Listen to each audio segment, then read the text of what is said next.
¿Qué tal? Les habla Jorge Gestoso. En el programa de hoy, los desafíos del presidente Arévalo de Guatemala con otro notable invitado, Tomás Krellman, miembro de CODECA, el Comité de Desarrollo Campesino, directamente desde Antigua Guatemala. Tomás Krellman, una cálida bienvenida al programa. Mucho gusto, Jorge. Gracias por tenerme en tu programa. Tomás, ¿en qué escenario político comienza su gestión el presidente Bernardo Arévalo?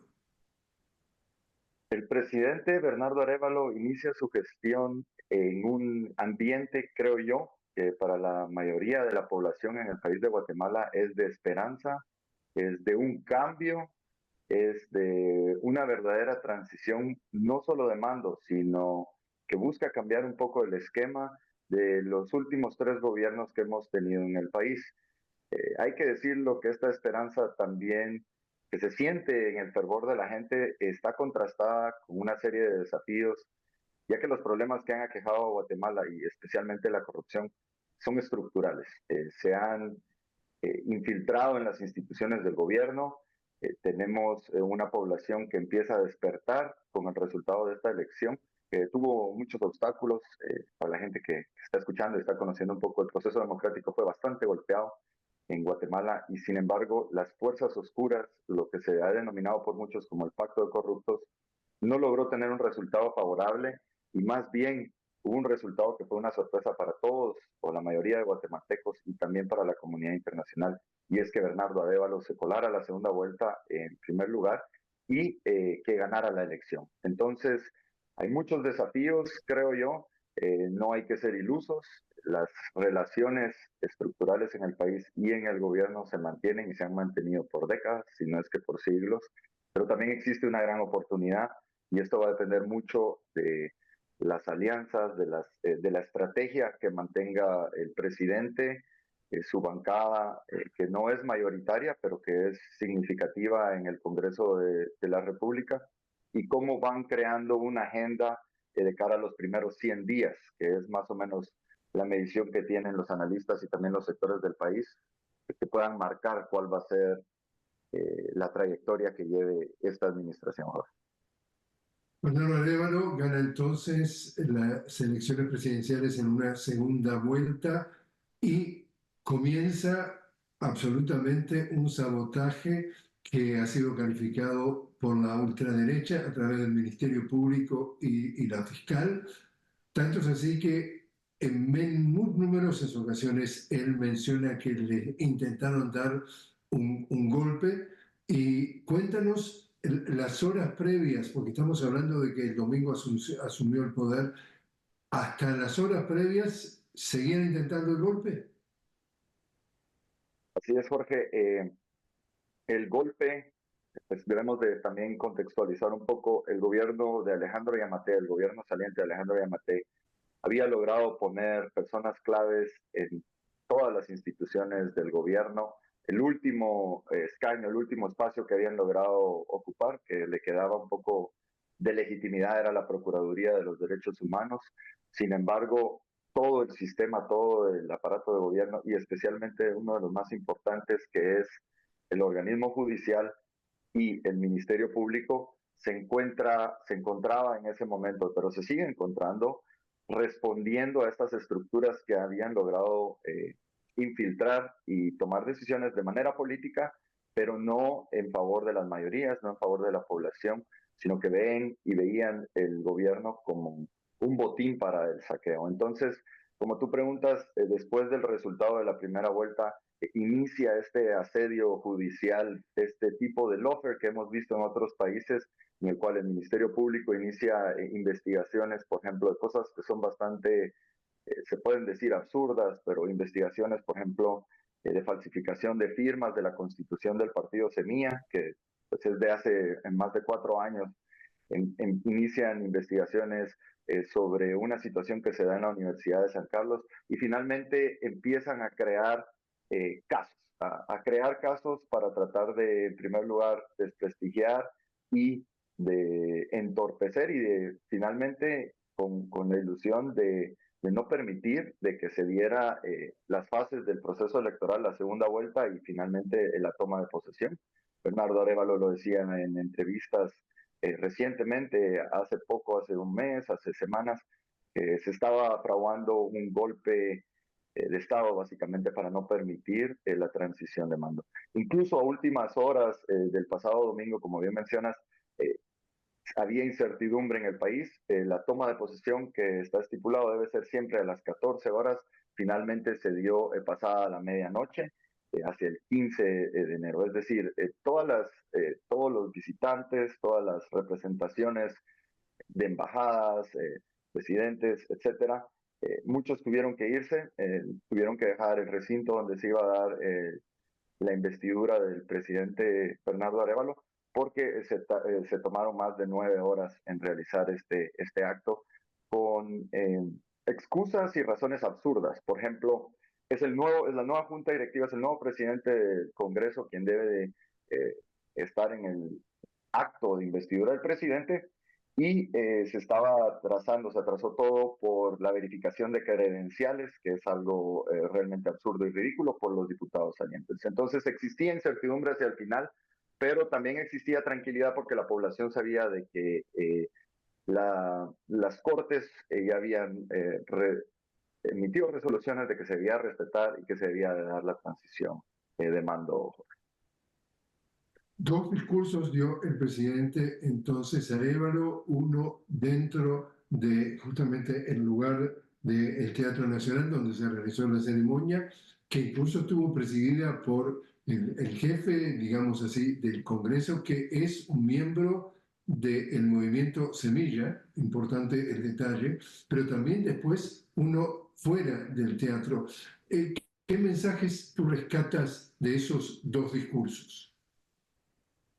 Yo creo que el mensaje es un mensaje que busca incidir, busca conectar con la población que se encuentra o nos encontramos cansados de los altos niveles de corrupción, busca generar mayor esperanza y conectar con la mayoría de la gente, especialmente, como bien lo mencionabas, el electo presidente del Congreso, que fue también un proceso bastante tardío, tardado y cansado, porque el partido Semillas se encontraba en un proceso de investigación también. Samuel Pérez es el segundo presidente del Congreso más joven, con 31 años, y refleja muchos de los votantes que le dieron el respaldo al partido Semilla y a Bernardo Arévalo.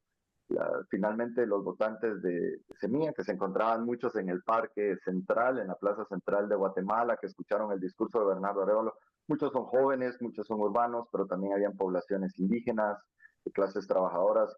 Existe entonces una esperanza que Bernardo busca conectar con el pueblo para llevar a cabo este periodo de cambio, este periodo que no puede ser ir de un gobierno altamente corrupto, señalado de ser el peor en la historia de Guatemala, a un gobierno con esperanzas que acabe con la corrupción. Yo creo que la guinda del pastel, la pregunta que todos nos estamos haciendo es, está bien que se quiera acabar con la corrupción, pero ¿cómo se va a hacer, cómo se va a llevar a cabo este proceso? Esto va a requerir de mucha fortaleza y finalmente ese discurso que da el presidente Bernardo Arévalo afuera también del teatro es, creo yo, el meollo de cómo se van a lograr estas transformaciones. Tiene que conectar con el pueblo, necesita el respaldo de la población, porque los nombramientos y los cambios de personal dentro del gobierno no van a ser suficientes para cambiar un gobierno que se encuentra, como decía ya, yo, infiltrado con nombramientos del presidente saliente, pero también del anterior, de personas que posiblemente conocen bien el quehacer del gobierno, pero conocen también dónde esconder, por así decirlo, los trucos y pues todo este andamiaje que ha sostenido a través de prebendas el gobierno de Guatemala hasta el día de ayer. El Perdón, hasta presidente la... saliente, el presidente saliente Alejandro Yamatei no asistió a la ceremonia. ¿Cómo lo leíste tú? Con una excusa, creo yo que es ridícula, se encuentra nuevamente mintiendo el presidente en su presentación del informe de gobierno, se rehusó a contestar preguntas de la prensa, como fue el caso casi desde el inicio de su gobierno, un gobierno que estuvo marcado por escándalos y casos de corrupción. y que es bastante perceptible y sencillo de comprender por qué la fiscal general tenía una relación tan cercana con el presidente Alejandro Yamatei, y es que tenía o tienen expedientes que podrían involucrar al presidente y a personas cercanas a él, por lo cual el cambio de la fiscal general también en el caso del nuevo presidente puede significar investigaciones para los salientes. Yo creo que está totalmente marcado, el presidente habló en su informe de logros, de avances, pero esos no se perciben en la población, no se reflejan en los medios de comunicación, ni siquiera la comunidad internacional cree hoy en día en las mentiras que llegó a decir el señor Alejandro Yamatei al salir de su informe de gobierno, de su administración.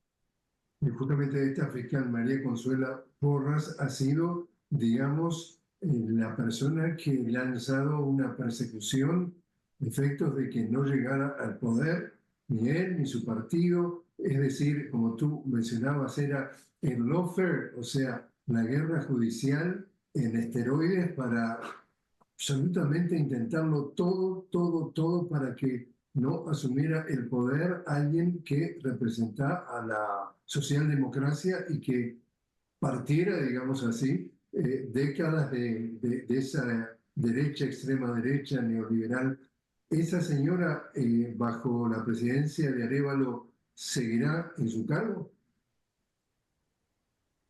El proceso, ahí es donde el proceso para destituirla es un poco complejo. De acuerdo a los abogados y a los juristas del país, la ley orgánica del Ministerio Público no permite que el presidente pueda destituirla hasta que termine su mandato, el cual todavía se encuentra vigente.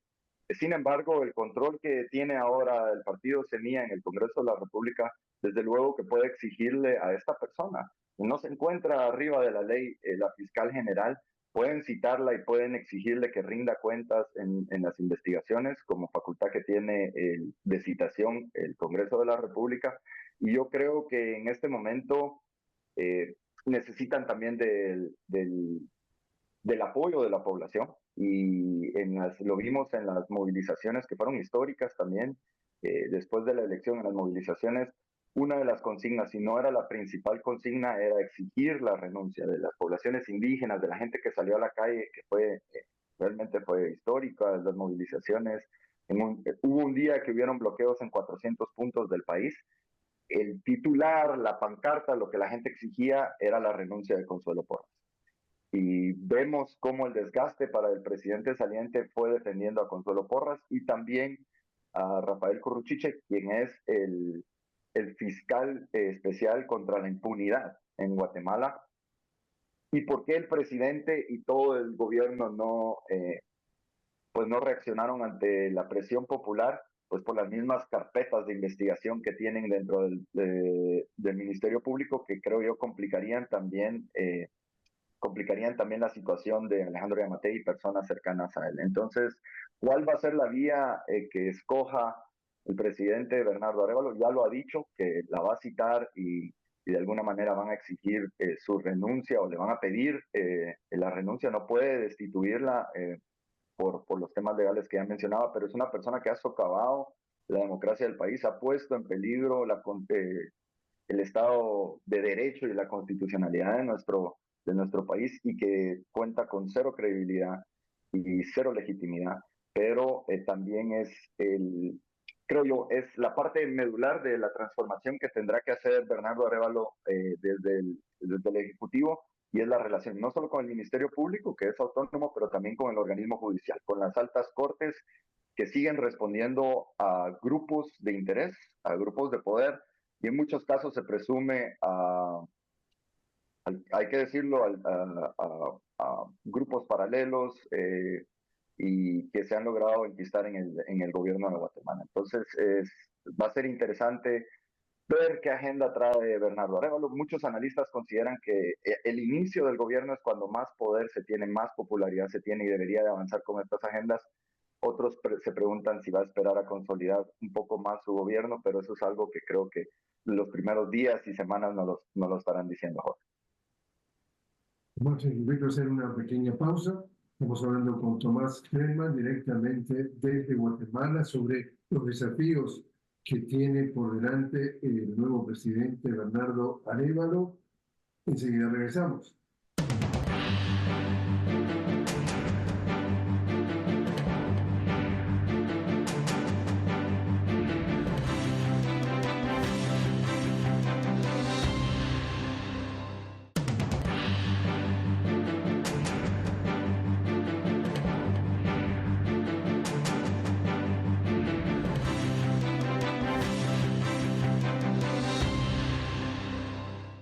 Continuamos hablando con Tomás Kretman directamente desde Antigua, Guatemala, sobre los desafíos que tiene por delante el presidente de Guatemala, recién comenzado su mandato, Bernardo Arévalo. Tomás, fue una elección que termina ganando el presidente Bernardo Arévalo, pero cargada de irregularidades, tanto es así que un partido con el cual tú has estado totalmente familiarizado, estoy hablando del Movimiento de Liberación Popular, en que el binomio era justamente de Telma Cabrera y Jordán Rodas, se le impidió participar en el proceso. Cuéntanos qué hubo detrás y qué sucedió para una audiencia que no conoce los detalles de cómo fue esta última elección presidencial. Así es, yo pertenezco a Codeca y participé también como candidato al Movimiento para la Liberación de los Pueblos en mi distrito, Zacatepeques, un distrito en el cual CENIA obtuvo una gran cantidad de votos para la diputación, logrando dos diputados, dos miembros del Congreso que son ahora de CENIA, y estuvo marcada la elección por el bloqueo de la participación de la candidata presidenciable Telma Cabrera y también su vicepresidenciable Jordán Rodas, quien fue el procurador de los derechos humanos de Guatemala.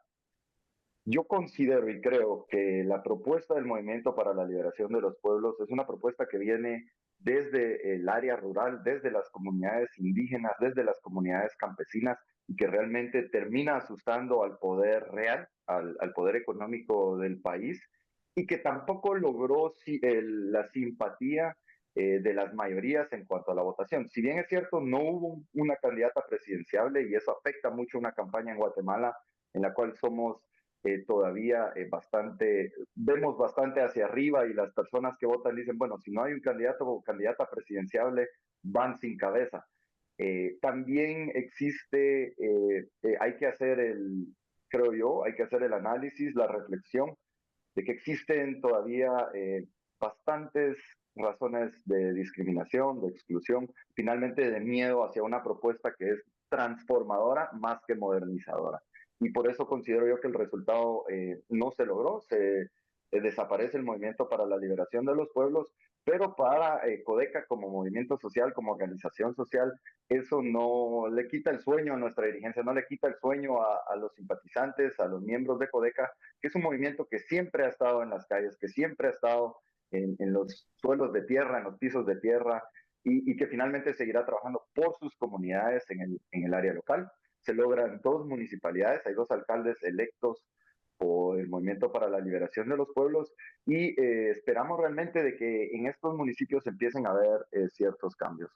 Creo que el gobierno de Bernardo Arévalo, el Congreso, como decía en mi distrito, hay dos diputados, un diputado y una diputada de CENIA, son una luz de esperanza incluso para quienes somos parte de Codeca y para quienes no pertenecen a CENIA, porque tal vez no son las agendas exactamente iguales, pero no se les puede tachar ni de corruptos, no se les puede tachar de personas con vínculos cuestionables y finalmente creo que empieza a haber una posibilidad para que se consolide la democracia. Hay una deuda tremenda con la población de Guatemala. Tenemos una ley de aguas engavetada desde el 2011, donde no existen plantas de tratamiento de agua municipales ni privadas. Seguimos utilizando nuestros ríos como drenajes.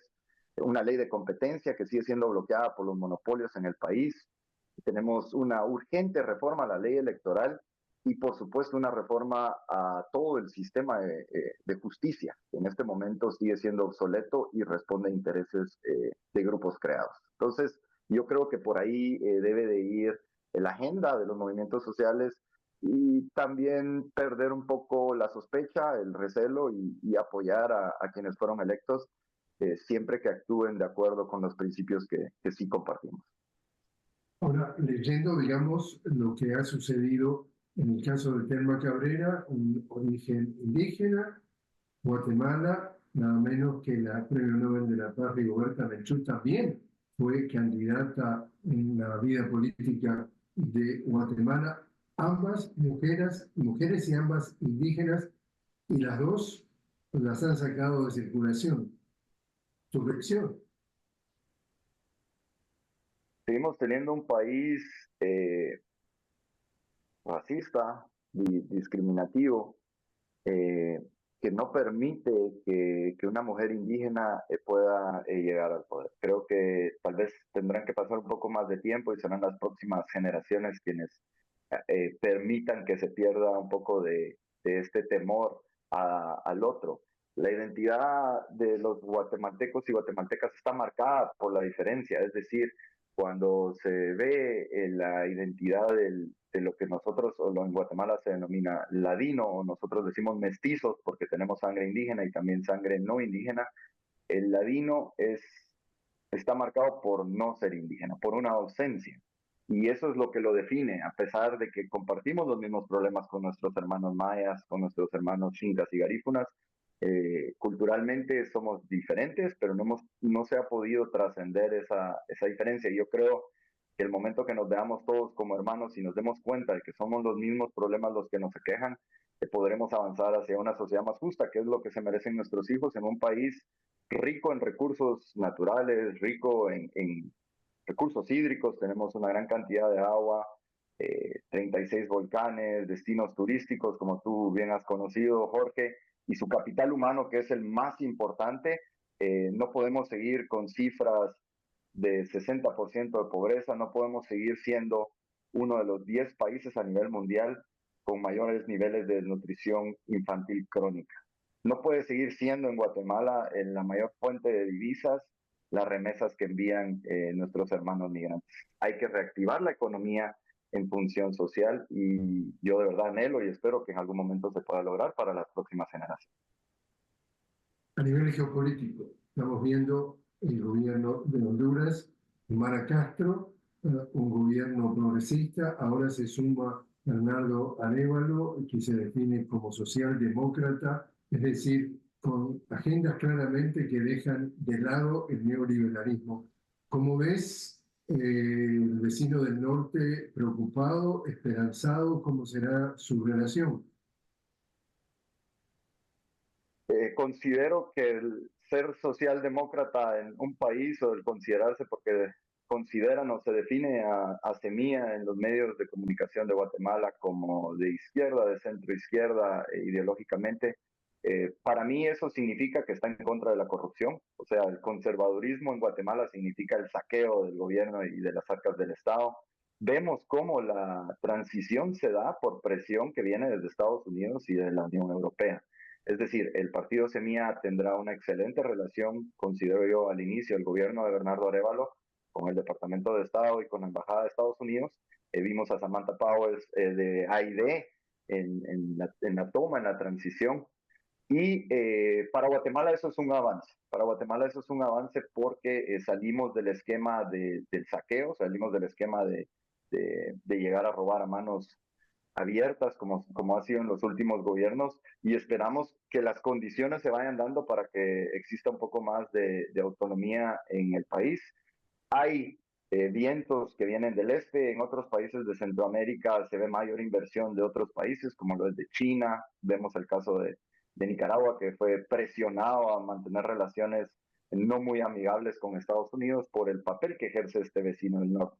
En el caso de Guatemala, muchos quisieran o quisiéramos que existieran relaciones más cordiales, más eh, actualizados al mundo multipolar en el que estamos viviendo hoy en día, pero el papel que ejerce nuestro vecino del norte es preponderante y fueron sus sanciones al final lo que ejercieron presión en un grupo de empresarios y también de diputados para que la Corte de Constitucionalidad emitiera esa resolución eh, asegurando la transición y el traspaso del poder. Entonces, esperemos sí, que haya un poco más de madurez. Viene un gobierno con Bernardo Arévalo que es modernizante, creo yo, a nivel interno como externo, más no transformador.